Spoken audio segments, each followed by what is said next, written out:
Halo, ketemu lagi di kursus menulis artikel online. Menulis artikel jadi lebih mudah. Contoh tulisan salah. Di sini saya akan memperlihatkan contoh-contoh beberapa kesalahan umum pada penulisan artikel.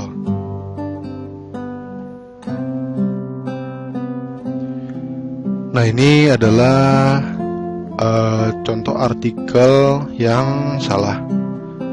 Saya mau bahas ya. Ini judulnya udah menarik. 3 teknik membersihkan dapur yang kotor. Ini bagian pembuka. Ini harusnya jadi bagian pembuka ya.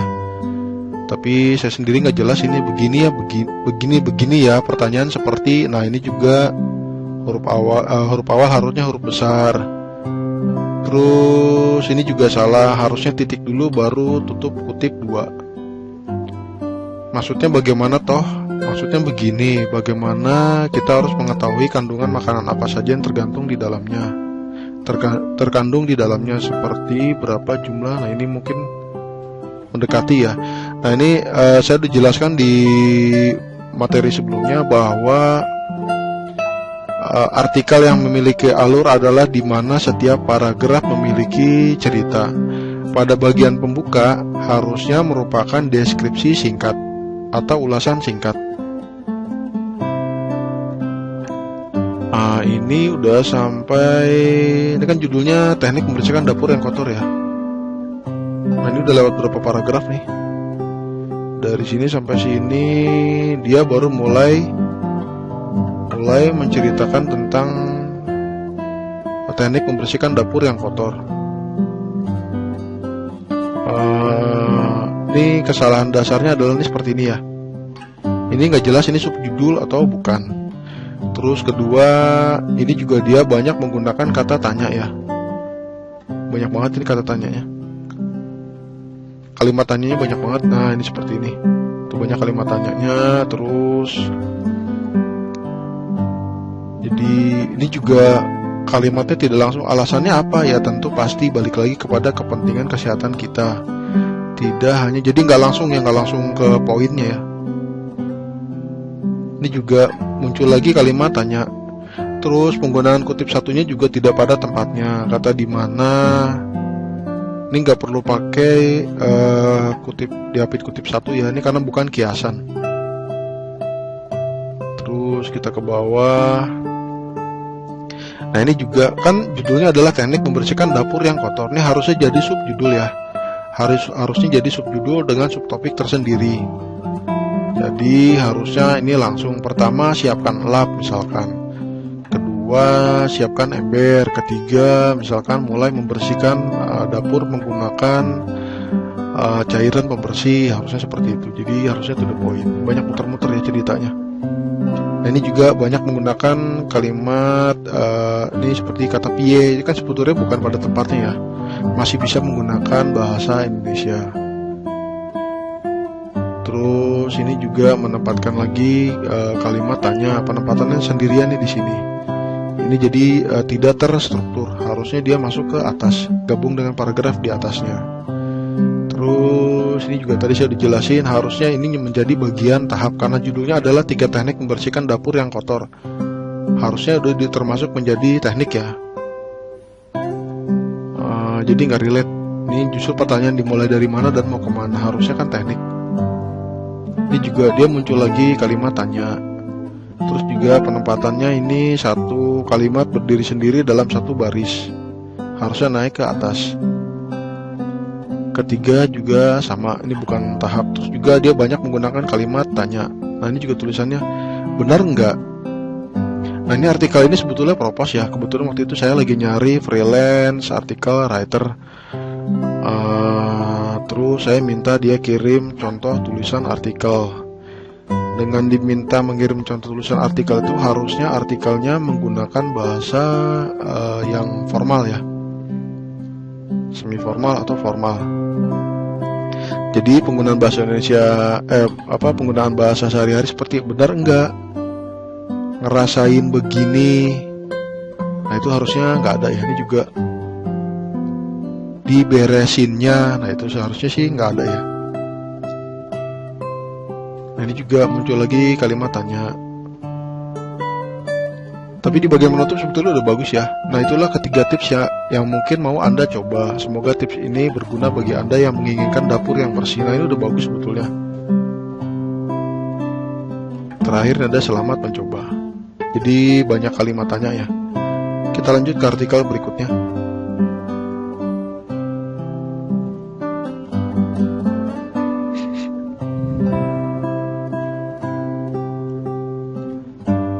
Artikel berikutnya, cara memasak daging ikan salmon untuk Anda yang baru pulih dari sakit. Nah, ini memiliki ini ambigu ya. Artikelnya ini mau membahas tentang cara memasak daging ikan salmon atau mau membahas tentang manfaat ikan salmon untuk orang yang baru sembuh dari sakit. Nah, seperti itu. Ini juga daging ikan salmon masuk ke baris berikutnya. Siapa yang tidak suka? Bukankah sebaiknya begini?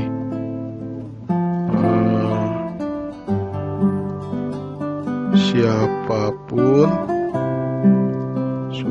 suka dengan ikan salmon karena, itu dilanjut. Siapapun suka dengan ikan salmon karena kandungan protein yang tergantung di dalamnya dipercaya mengandung protein yang baik untuk dikonsumsi tubuh. Nah, itu kan lebih enak ya. Ini coba saya giniin. Nah, itu kan lebih enak daripada gini. Daging ikan salmon titik masuk ke baris baru. Siapa yang tidak suka? Tanda tanya, lanjut lagi ke baris baru. Jadi lebih baik seperti ini ya. Siapapun suka dengan ikan salmon karena kandungan protein yang terkandung di dalamnya dipercaya mengandung protein. Oh, ini diulang lagi nih. Ini harusnya dihilangin ya. Nah, terus di sini juga ada bahasa asing, grill. Grill dan dibakar itu memiliki pengertian yang sama. Jadi sebaiknya hanya menggunakan salah satu, dibakar aja atau digrill. Kalaupun menggunakan kata digrill, ini harusnya dicetak miring. Tapi daripada banyak cetak miringnya, dicari dulu bahasa Indonesianya. Ada kata dibakar. Kalau kata dibakar bisa digunakan, baru kemudian gunakan kata grill.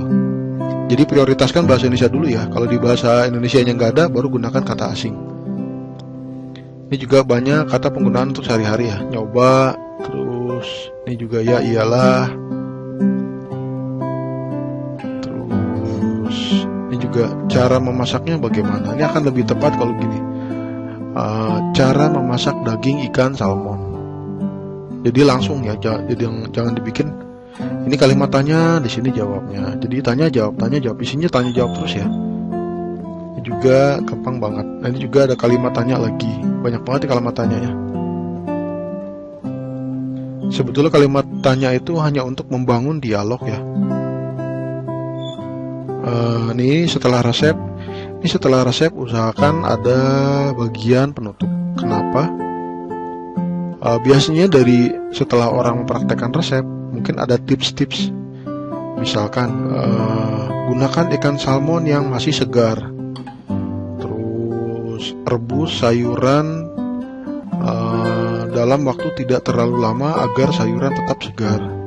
Nah, seperti itu. Masukkan ke bagian penutup, baru kemudian selamat mencoba. Ini juga penggunaan tanda serunya sampai 2. Nah, seperti itu. Kita lanjut ke artikel berikutnya.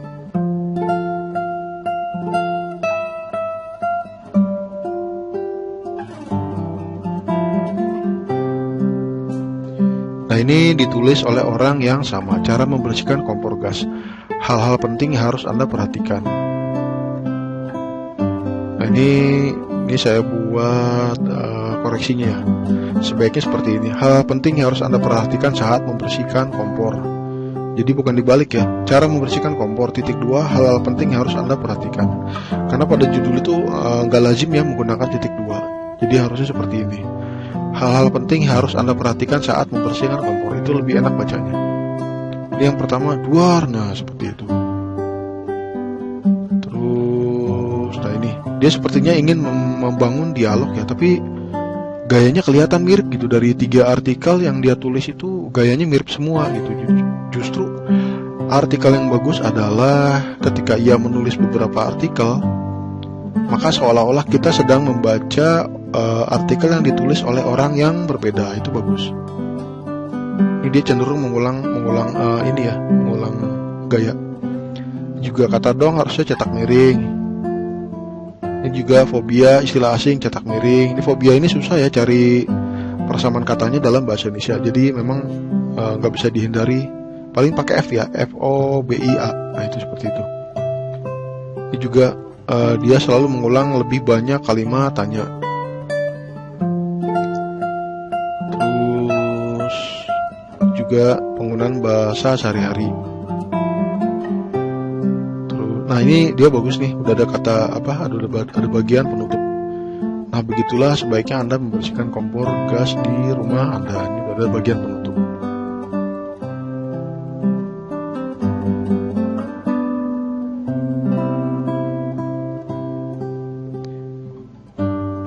Nah ini ditulis oleh penulis yang berbeda ya. Ini yang nulis perempuan. Tips merawat maskara agar tidak kering. Jadi waktu itu ada seleksi untuk content writer. Jadi orang yang melamar menjadi content writer diharuskan mengirim contoh tulisan artikel. Nah ini dia nulis.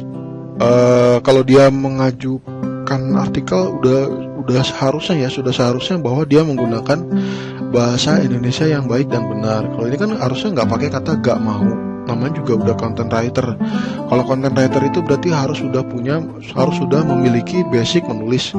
Dia harus mengerti aturan dasar menulis artikel. Ini ada kata well.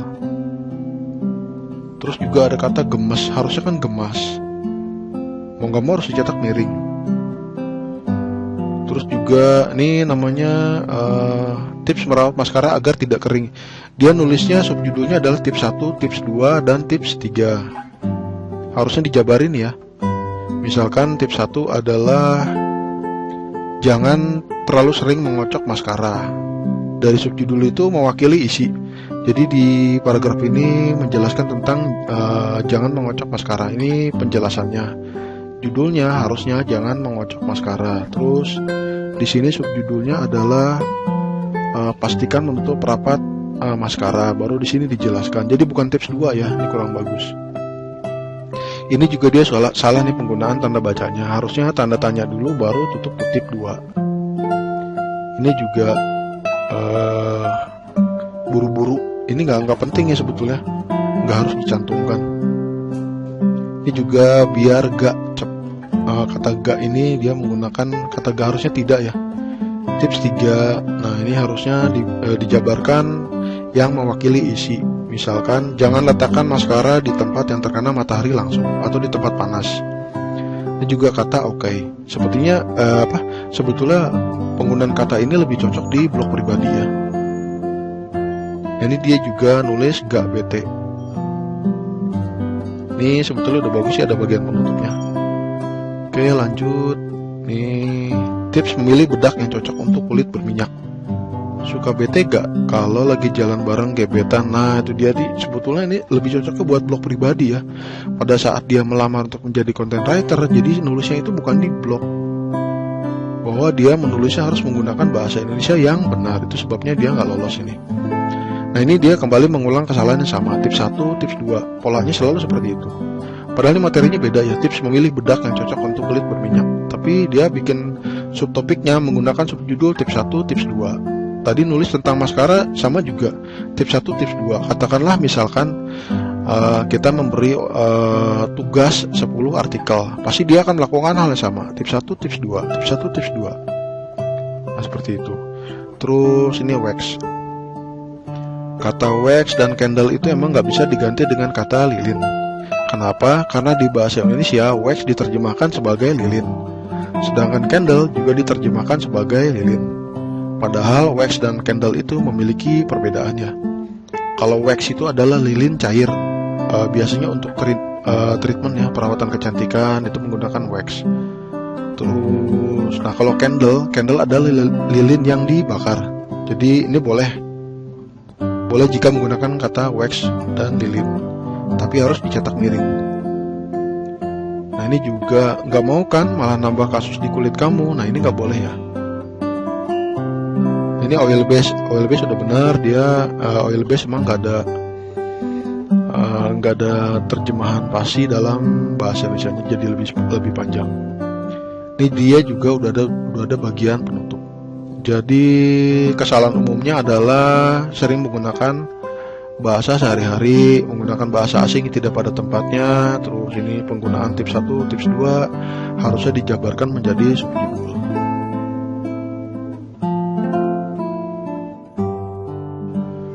Oke, sekian dulu materi kali ini. Kita lanjut ke materi berikutnya. Terima kasih.